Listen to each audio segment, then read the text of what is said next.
shining through and through. Hey, hey, Bristol, now what you gonna say? You're gonna have your hands full on Independence Day. Hello, you've tuned in to the Administrator's Table. I'm Steve Contente, Bristol Town Administrator. Today is February 7th, 2024. We have a lot of great information to talk about today. Two very special guests. To my right is Director Christopher Parella from the Department of Public Works and Director Diane Williamson from the Department of Community Development. Welcome. Thank you. A lot of things, a lot of projects ongoing, routine work going on here in Bristol. I'll start with Director Parella. How many stops a day do you make? So with automated trash pickup, we service about 8,700 households. So there are multiple cans per household, obviously, but we service about 8,700 households, and we do full curbside for trash and recycling.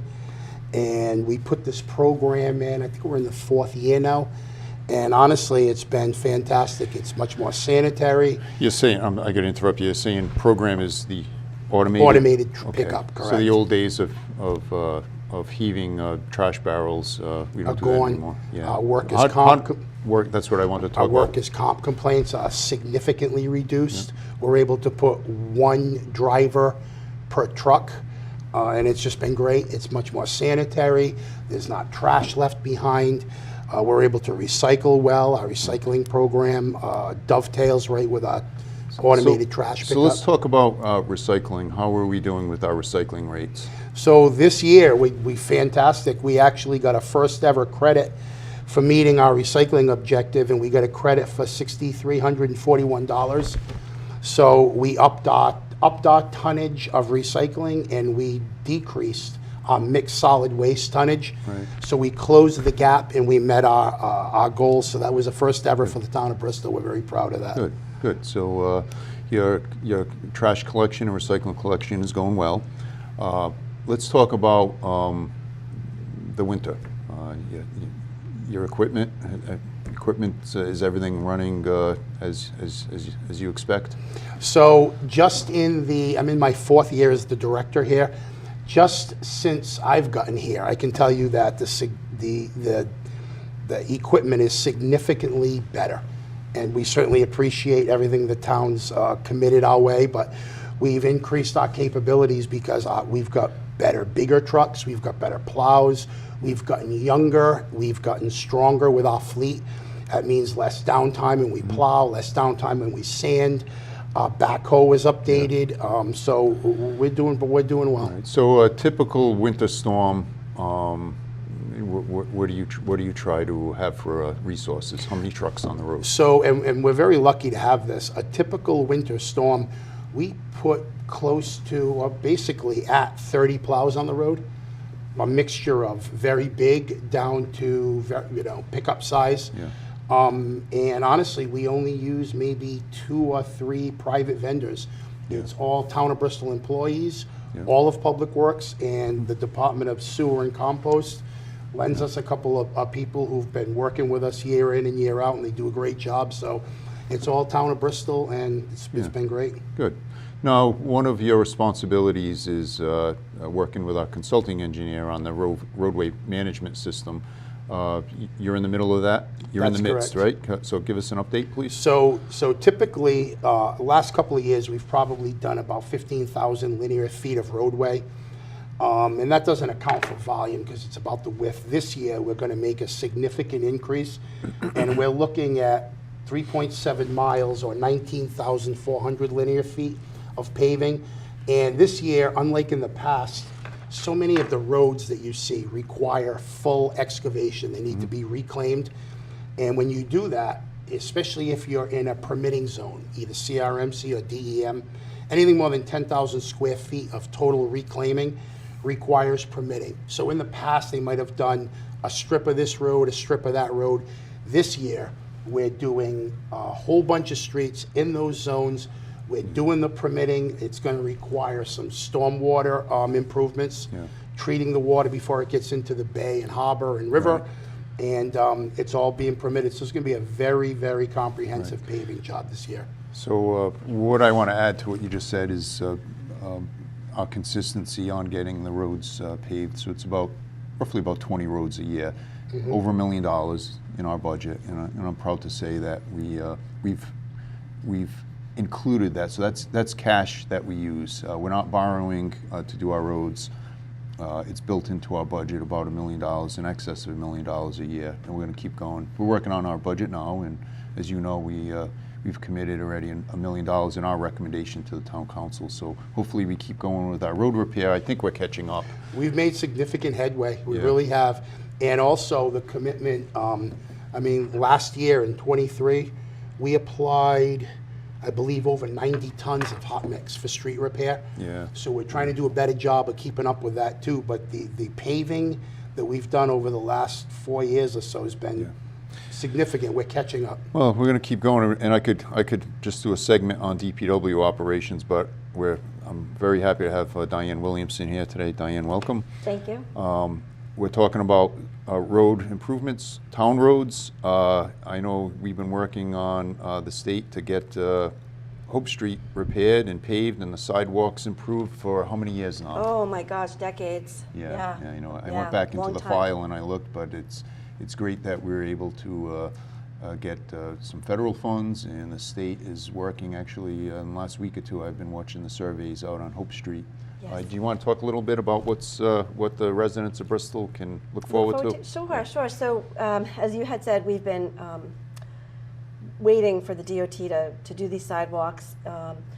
We were fortunate to get a grant, a National Scenic Byway grant, to do a section from Burnside up to Summer Street, where there is a need for a sidewalk and also seawall repair. Yep. So that sort of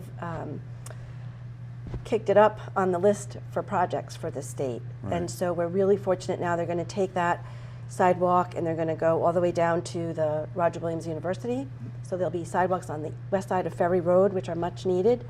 And they're also going to do some segments of sidewalk improvements with ADA retrofits on the northern part of Route 114 towards Warren. So it's going to be a pretty comprehensive project. So the seawall is where we see that orange barricade, right? Right, The DOT right. put that barricade there because the wall is failing. Right, So right. that'll be removed and a new wall will come in. That's right. That's But right. no work this summer, but hopefully next year, that's when we'll see the That's what they're- actual construction. Yes, they're targeting for 2025. Yeah, and then there'll be improvements all the way up to the Warren line. Right. Yeah, Yes. including intersection improvements, a new road, new curbing. New curbing, granite curbing in the historic district, and some pedestrian crossing beacons. Yeah. So it'll be good. You mentioned historic district. Let's talk about a few major projects. Part of your job is planning. Well, Yes. it's actually the main part of your job. Let's talk about some of the applications you've received. One of them was the former Robin Rugg building. It's you know, the building is vacant right now. Where does that project stand? So right now that's in permitting with CRMC. They got through the first 2 phases of planning board approval.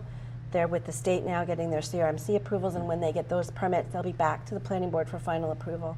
And then they'll be on their way for their construction. 127 units, residential apartments with some commercial on the first floor. And the other exciting part of that project that was also on the list for a very long time is connecting the boardwalk behind that property from Constitution Street to the Maritime Center.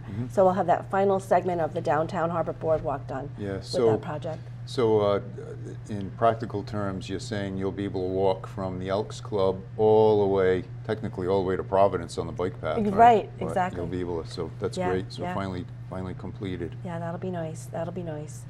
And then the parking lot across the street from the mill will be improved, and then there's the parking lot on the corner, which will be eventually deeded to the town, Yeah. a corner of Church and Thames. Great. So that'll be a public lot. Good.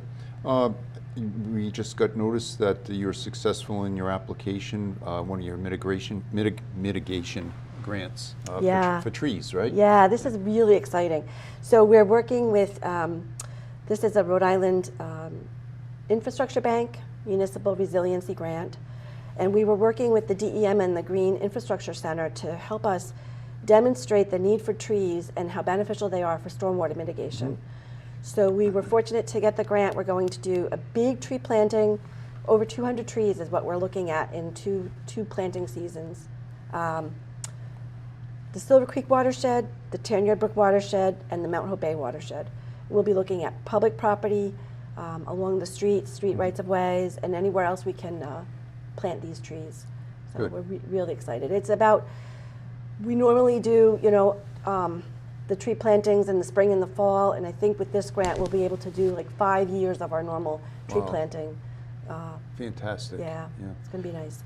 And I know DPW does most of the planting now, right? And We're happy to work together on that. It's been working out great. yeah. Talking about stormwater, we have another project that's set to start this spring, and that's the Orchard and Reservoir Avenue drainage. That'll be a good project to get done. That area's been flooding for years, so we can check that box complete hopefully this fall. It's going to tie into the completed Tanyard Brook, which was a success.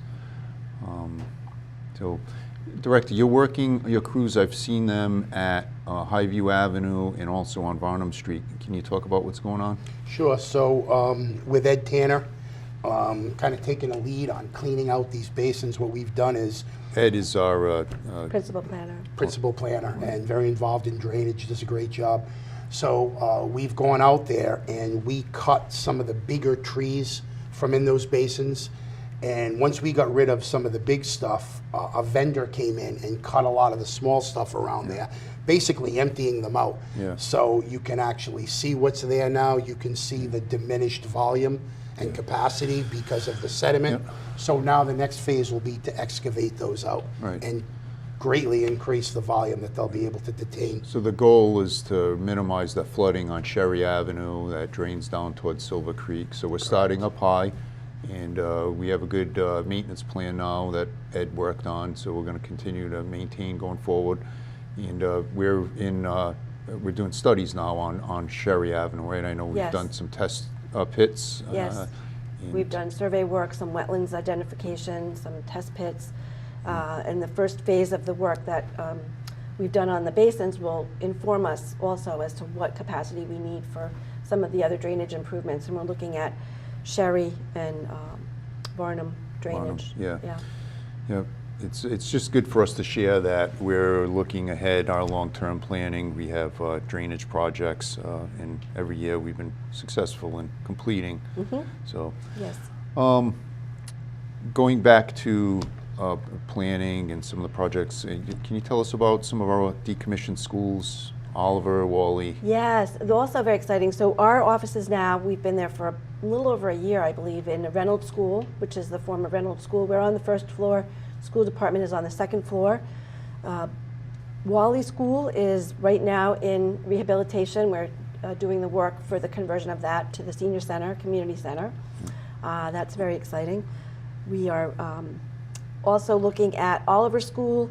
That was sold, as you know, to a private developer who's coming before the planning board for an adaptive reuse, which is, adaptive reuse is one of the new state laws that was adopted to help facilitate reuse of some of these buildings. That will be residential apartments. Good. So he's looking to come in for that.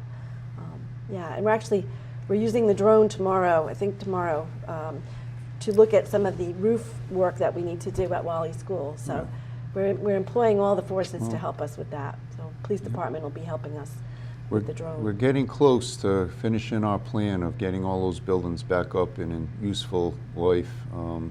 It's Yeah. been kind of sad that they've been closed down for so many years. But Yeah. did you go to Wally or Oliver? No, I didn't go to either. I went to Mount Carmel. Oh, you did? Mount Carmel and then Yeah. Gutierrez. Yeah, yeah. Yeah. I went to. I didn't go to Wally. I went to Oliver, Byfield, Reynolds. Yeah, but Reynolds is a nice building. So you know, Yeah, our beautiful, presentation to the historic. council would be someday that would be one consolidated building for town hall. So you have the clerks, the tax collection, town administrator, community development would all be in Reynolds. And the reason for it is it has a beautiful meeting room there. So there are no capacity issues. There shouldn't be capacity issues for large council meetings. So Right. that would be a beautiful building for a town hall someday. but we'll keep going in that direction. Yeah. Yep, and that was part of the downtown building study that was done many, many years ago, so it's nice to see that finally happening now too. We're working on HVAC right now, getting the building, you know, with better heating and cooling, and Yeah, so. we did research the town common buildings, and they have to be, the property was donated and deeded. It was part of the original deed to the town, and they have to be for public purposes. So Byfield and Wally, as you know. So we certainly have good uses for them. Right. Yeah. Now let's talk about the solar project. Real close to completion, right? Yes, they're hopefully turning it on this month. That's at the former, the closed landfill. And it's the first in the state where we've taken the former closed landfill and had the solar panels installed. And it's really exciting. Yeah. And that's been done with a private vendor that the town is leasing the land to. Right. $110,000 a year. Right. And property taxes up to $15,000, which is nice. We were actually paying, Director, it was through your budget, we were Yep. actually paying to have the capped landfill mowed, the grass mowed every year. So now we won't have to do that. In I think it's 25 years, right? $110,000 a year Yep. with an escalator. There's an escalator. Right. So yeah, it's a success. We're not running the solar; we just leased the land, so I think it was a good deal for the residents. Yeah. The only other thing I heard that would be good there would have been a golf course, but we have a golf Of course, course. right? We do. Yeah, and it's fun. Yeah, and that was I know you've used the putting green. Have you played the whole 9 holes? Not yet. No. Not Yeah, yet, it's but fun. I will. played with Chief Lynch and our Deputy Finance Director and Eric Dickovitz Operations. The 4 of us played. It was a good time. Yeah, Nice. yeah, after work. Yeah, it doesn't take long, but it's great after work, getting outdoors, and it's amazing. Actually, I don't want to scare anyone, but Chief Lynch was he was putting a little bit of a trance with the snake that was on the green. But there's all kinds of wildlife out there, so it was a real good success. I'm really beautiful- proud. I'm really proud of that golf course. Came out Yeah. well. It's great rehabilitation of the wetlands and, like you said, the habitat. Yeah. And it's just so fun when you're out there. You just feel like you're Yeah. in such a secluded place, right in the middle of Bristol. It's a beautiful walk too. Yeah. It is. Even Yeah, I if you just walk encourage. to the perimeter, it's beautiful. Yeah. I encourage anyone that wants to take a walk. Even this time of year, I was Yep. there on Sunday with my daughter, and we actually walked it. And I had my dog with me, and it was nice. Yeah, Yeah. but there was great. nobody there. It was closed. So yeah, but it is public. Obviously, it's managed by Northeast Golf, but off season, it's real nice and quiet there. Yeah. Yeah. Well, I will put that on my list for the first warm day in spring. Well, I'll call you next time. See Okay, if you want to all go right. with me and Chief Lynch and Sure. Chris. We'll you go play with golf? de-snake. We'll de-snake. We'll de-snake the course before the chief gets there. Yeah. Let's talk about open space. You know, it's been a priority. It's in our comprehensive plan. And a nice thing about Bristol is we're pretty well balanced as far as industry, business, meaning commercial business, residential areas. We still have some farmland left in Bristol. It's so important that we preserve that. Let's talk about some of the programs that you're involved with, Diane, on farmland preservation, for example. Sure. So the town's been really good at partnering with agencies to help us preserve the farmland. They buy the development rights. So there's, I believe, 3 or 4 farms where we've kept them in farming, purchasing the development rights, which is really, really nice to see. And then the town's also been really proactive at targeting open space parcels. We have an open space plan, and so we try to target, you know, as parcels come up and opportunities present themselves. The town's been good at preserving additional open space. And it really helps. We have 2 programs. We have the Community Rating System program, which we participate in, which is part of a FEMA program, so that we can help people with their flood insurance premiums by preserving open space, particularly that is developable in the flood zones. It helps reduce the flood insurance premiums that people pay when we do things like that with preserving open space, so it takes it off the development rolls, and it is a benefit to the town in many ways. And the other program, as I mentioned, is the farmland preservation program that we participate in. So that helps the farmlands specifically. And there's a lot of resources that the farmers can take advantage of too with the state and the federal agencies. They help with different aspects of farming activities.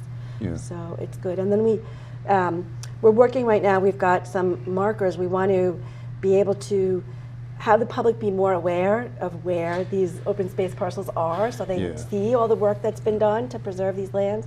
So we've got some markers that we're working on with some big boulders that we have stockpiled from other projects, and we've just commissioned a stonemason to come in. They're going to mark the stones, and then we'll put them in front of the open space parcels. Yeah, I think that's important for our residents to know that, I know during the last 6 years or so, the various parcels that we've protected, most residents don't even recognize that those are now deeded for the preservation. Right, So. right. Wood Street's been a success. Wasn't that great with what happened over Yes. with Unity Park and Yes. Mr. Brito and and I know there's another plan to develop the back part of the property. But what a special place! I know they received a Rhode Island Preservation Award for it, and Wood Street's really looking good. It really is, yeah. That's a big anchor project for that neighborhood.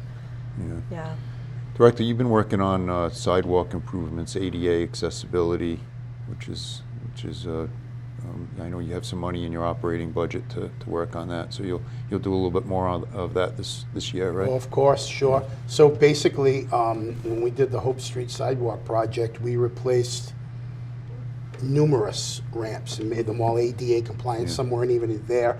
But every year when we do our road paving and we do sidewalks, there's at least a few that we update and change, and every time we do, they become ADA compliant. So I think it's a lot more of an accessible network of sidewalks just over the last several years. So we're opening the bids today on the stage at noontime. The new stage is we did get a Rhode Island Commerce grant to help us with a stage. It was very expensive to rent a stage for like the last night concert, Rhode Island Philharmonic. So I've been negotiating with the Rhode Island Philharmonic. They're very interested in coming back Labor Day. It's been a couple of years since they've been here, just because the cost was prohibited. So Town Beach will have a new stage there hopefully this summer, and we'll get the Rhode Island Philharmonic back. So Nice. a beautiful venue there. Yeah. Yeah. So we're going into the spring, right? Before you know it, it'll be spring anyway, right? Groundhog Day's coming up. We had the Groundhog Day. Oh, You did didn't we? see his shadow. Sorry. Yeah. So I don't know, Yeah. we're going to prepare for that. Yeah. Yeah. Spring Little League sign-ups are coming up, right? Yeah. Yeah. And I know you help Recreation with getting some of their properties ready. Yeah. So things are going well. Anything else you want to add to this episode of the Administrators Table?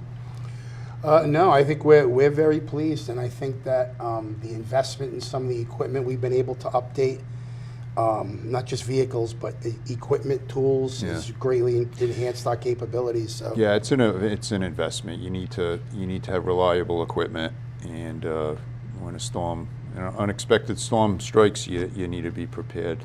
Your department, it's very similar to the police and fire department. You need reliable equipment, good training, good safety regulations, and but your departments are doing well, and thank you for your efforts. I know you're both vested in the community. Diane, you've been here, I don't want to say exactly how many years, but just quite a while. I think we started around the same time when I was at the police department. Yes, Yeah. I was just going to say, if you know how many years, I can say ditto for the same amount of years. Yeah. Yeah. Yeah. And Director, you started service in the town when you were a lifeguard at the YMCA, right? At the YMCA in Bristol, and then the Town Beach. Yeah, So- that's right. Yeah. Yeah, what a loss not having a Y in Bristol, but I'm not giving up yet. I worked. In fact, I met with Warren, our rec director, this morning. We talked about an aquatic center. I think it's That was achievable. a big part of our life. Yeah, growing up. we gotta get the high school, the new school behind us, get that built, get it paid for, which we can do. And once that's done, I think we have to look at recreation, keeping people of all ages, children to seniors, active, especially in the winter time. That's a real goal of our administration, as you know. Well, thanks for being here today. And for those of you at home or at work or just tuning in from your iPhone or Android, thanks for joining us. And we'll keep you informed, and we'll see you next time on the Administrators Table. Thank you. Hey, hey, Bristol, now what you gonna do? The whole world knows your colors come shining through and through. Hey, hey, Bristol, now what you gonna say? You're gonna have your hands full come Independence Day. Downtown is so charming and the people are so fine. Walk in any restaurant and you have a glass of wine. Here's some good old stories about the old and the new, and the tales of Bristol Harbor where the waters are so blue. The people come from miles around, we're the best town on the coast. Hey, I'm just from Bristol and I didn't mean to boast. We got restaurants, we got concerts, we got car shows Wednesday night. Come out, show you right, and we can step out for a bite. Hey, hey, Bristol, now what you gonna do? The whole world knows your colors come shining through and through. Hey, hey, Bristol, now what you gonna say?